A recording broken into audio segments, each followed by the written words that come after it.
పాత్రికేయులకు నమస్కారం. ఈరోజు అత్యంత ఆనందమైనటువంటి రోజు. ఆంధ్రప్రదేశ్ రాష్ట్ర ప్రజల కలల సౌధం అమరావతి రాజధానిగా చట్టబద్ధత వచ్చినటువంటి రోజు. పార్లమెంట్లోనూ ఇటు రాజ్యసభలోనూ ఆమోదం పొందినటువంటి శుభదినం. నిజంగా ఎంతో మంది నిరీక్షణ, ముఖ్యంగా ఈ అమరావతి శాశ్వత రాజధానిగా నిర్ణయించిన తర్వాత కట్టడాలు నిర్మించుకుంటూ పోతుంటూ గత ప్రభుత్వంలో ముఖ్యంగా ఇది కుంటి సాగుగా నిలిపి గతంలో ఉన్నటువంటి రాక్షస పాలనలో చాలా ఇబ్బందికి గురి చేస్తే శాశ్వత రాజధాని కోసము త్యాగం చేసినటువంటి రైతులు సుమారు అంటే 33,000 ఎకరాలు చేసినటువంటి రైతులందరూ ఈరోజు సుమారుగా ఎంతో ఆనందంగా ఉన్నారు. వారి అద్భుతమైనటువంటి పోరాట ఫలితమే ఈరోజు సుమారు అంటే 5 సంవత్సరాలు పోరాటం చేశారు.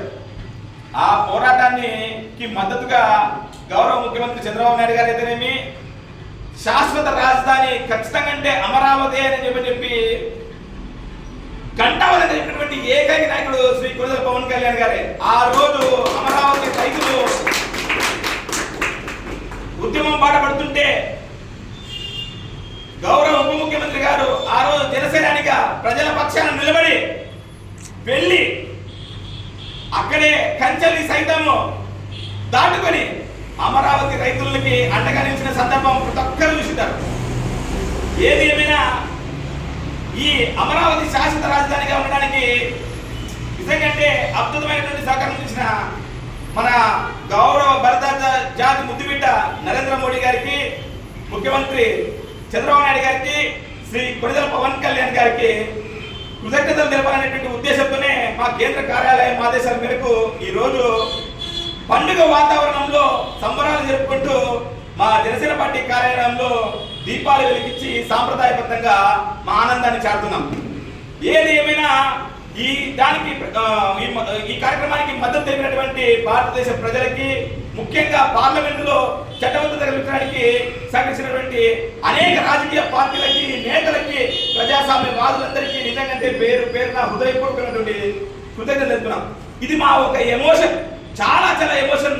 మా ఆంధ్రప్రదేశ్ రాజధాని అమరావతి అనేది నిజంగా అప్పుడు దేవతల రాజధాని అమరావతి, ఈరోజు 5 కోట్ల ఆంధ్రుల రాజధాని అమరావతి. చాలా గర్వంతో మా మనసు ఉప్పొంగుతుంది.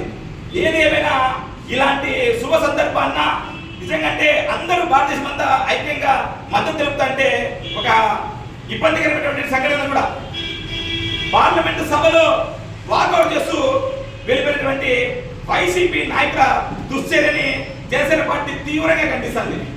ఏదేమైనా నిజంగా మీకు ఇష్టం లేదు అంటే మీకు ఇష్టం లేదని చెప్పాలి వైసీపీ నాయకులు.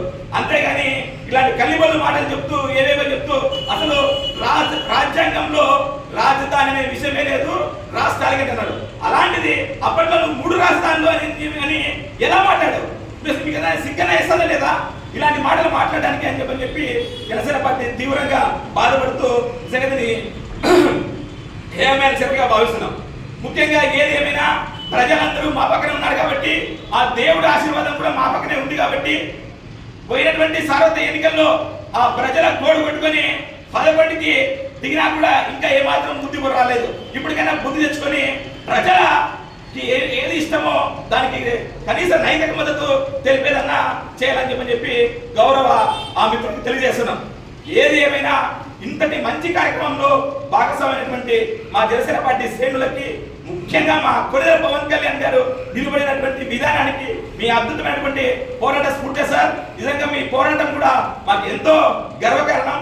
ఈరోజు ఇంత మంచి ఆనందమైనటువంటి గడియలు ఉన్నాయంటే దానికి కారణం మీ త్యాగం. మాకు తెలుసు నిజంగా తనను తాను తగ్గించుకొని హెచ్చింపబడినటువంటి వ్యక్తి కొణిదెల పవన్ కళ్యాణ్ గారు. దాంట్లో అతిశక్తి లేదు. ఎందుకంటే 21 సీట్లు కుదించుకొని ఈరోజు రాష్ట్రం బాగుండాలా, వ్యక్తిగత స్వార్థాలు పక్కన పెట్టాలా అనేటువంటి అద్భుతమైనటువంటి మీ త్యాగం ఈ ఆంధ్ర ప్రజలు, ముఖ్యంగా 5 కోట్ల మంది ప్రజలు మర్చిపోవడం చెప్పి మరొకసారి మీకు కృతజ్ఞతాభినందనలు తెలుపుకుంటూ ఇంతటి చక్కటి అవకాశం ఇచ్చినటువంటి మా నిస్వార్థ జనసైనికులకి, మా పట్టణ అధ్యక్షుడు బండిశేఖర్కి, జిల్లా కార్యక్రమ నిర్వహణ కమిటీ సభ్యుడు పవర్ శేఖర్కి, శ్రీజీవిత అధ్యక్షుడు పాండు కుమార్కి పేరు పేరున కృతజ్ఞతలు తెలుపుకుంటూ చదువుతున్నా. జై హింద్, జై భారత్ మాత. పవన్ కళ్యాణ్ గారి నాయకత్వం, పవన్ కళ్యాణ్ గారి నాయకత్వం.